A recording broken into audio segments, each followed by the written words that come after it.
Assalamualaikum warahmatullahi wabarakatuh.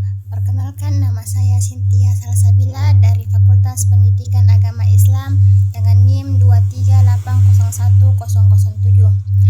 Di sini saya akan membawakan materi strategi pembelajaran berbasis masalah di mata kuliah strategi pembelajaran. Yang pertama, strategi pembelajaran berbasis masalah. Pengertiannya yaitu strategi pembelajaran berbasis masalah adalah pendekatan yang menempatkan siswa sebagai subjek aktif yang mengkonstruksi pengetahuan melalui proses identifikasi terhadap masalah konseptual. Selanjutnya ada landasan strategi. Landasan strategi pembelajaran berbasis masalah ada dua, yaitu landasan teoritis dan yang kedua landasan konseptual. Nah, di mana landasan teoritis adalah dasar pemikiran atau teori belajar yang menjadi pijakan dalam pelaksanaan strategi tersebut. Kalau landasan konseptual adalah gagasan pokok atau kerangka berpikir yang menjelaskan bagaimana konsep PBL atau Project Based Learning dirancang dan diterapkan dalam proses pembelajaran. Selanjutnya ada karakteristik dalam strategi pembelajaran berbasis masalah ini. Yang pertama, masalah sebagai titik awal pembelajaran. Proses belajar dimulai dari masalah yang nyata, relevan dengan kehidupan siswa.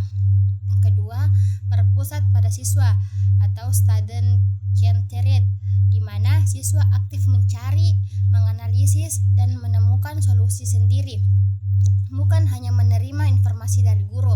Yang ketiga, belajar melalui kerja kelompok, di mana siswa bekerja sama dalam tim untuk memecahkan masalah dan berbagi pengetahuan.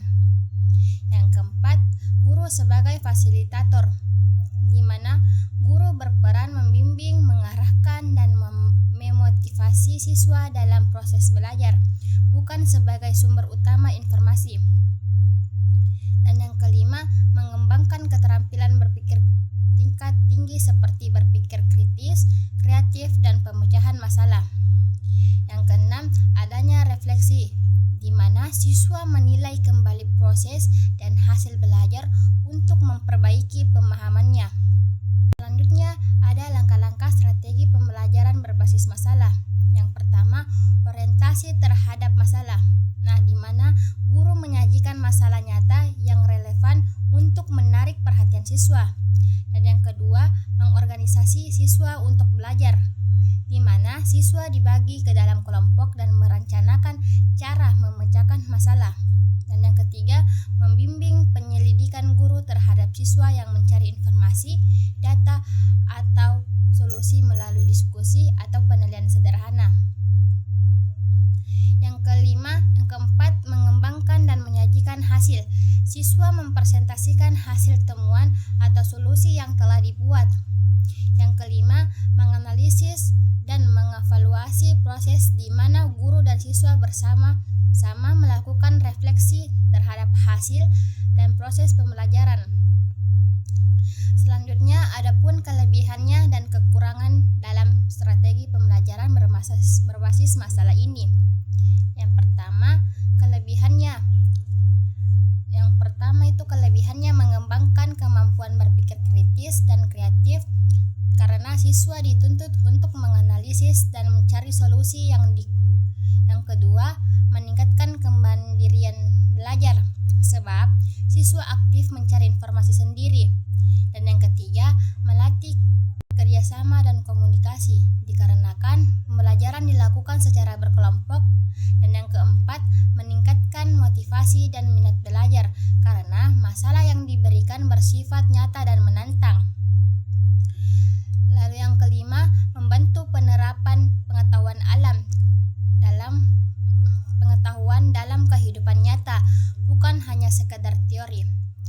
Adapun kekurangannya, yang pertama, membutuhkan waktu yang lebih lama dibanding metode konvensional. Yang kedua, menuntut kemampuan guru yang tinggi dalam merancang masalah yang tepat dan membimbing prosesnya. Yang ketiga, tidak semua materi cocok diajarkan dengan strategi ini. Dan yang terakhir, siswa yang pasif bisa tertinggal karena PBL menuntut partisipasi aktif setiap individu. Itulah materi yang saya bawakan, kurang lebih mohon dimaafkan. Wassalamualaikum warahmatullahi wabarakatuh.